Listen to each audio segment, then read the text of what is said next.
Evening. This is the 3 tools of change. So there's really 3 components to pretty much everything we do. There's thoughts, emotions, and actions. Each one of them affects the other. So if you need to change actions, raise up your emotions or change how you think about it. If you need to change your thoughts, get into action or change your emotions. And emotions are vice versa. Emotions, you change your thoughts or you change your actions. So it's kind of this wheel. This Facebook unfortunately flips things around. So if you can see that, it's of course backwards, but part of the fun.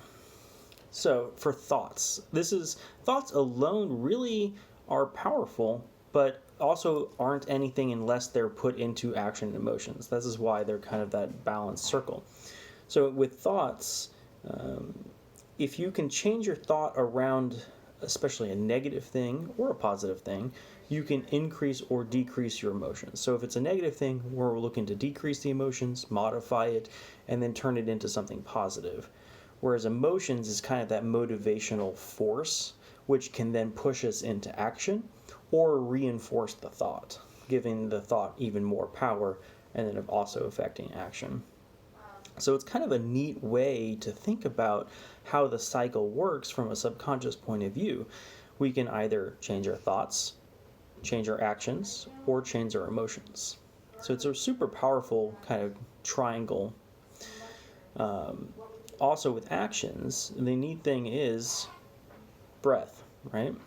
The breath is something that can control all of our bodily functions. If you notice when you're anxious or excited, what do? We breathe really fast. If you then concentrate on the breath, bring the breath down, breathe all the way in slowly, all the way out slowly. Box breathing, if you've never tried it, is a great one. Or squares, it's also called. If you breathe in and then for like 5 seconds, hold it 5 seconds, breathe out 5 seconds, hold it for 5 seconds. And then just keep going around. And the more skilled you get, the more time you can increase that too. Instantly changes emotions because everything is tied together. The more actions you can perform, going to running, increases endorphins and increases your positive mood. So it's all kind of tied together. So once you understand that, you can use that to your advantage. Emotions are the same way.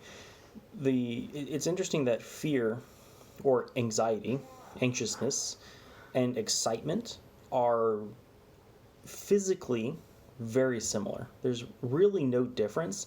The butterflies in the gut. When you get up on stage and you're about to talk, most people talk about the butterflies, or that feeling of kind of throwing up. But it's the thought of which turns it into which direction, excitement versus anxious. So you can change your thought, changes the emotion, because the sensation is effectively the same. It's the meaning we put behind it.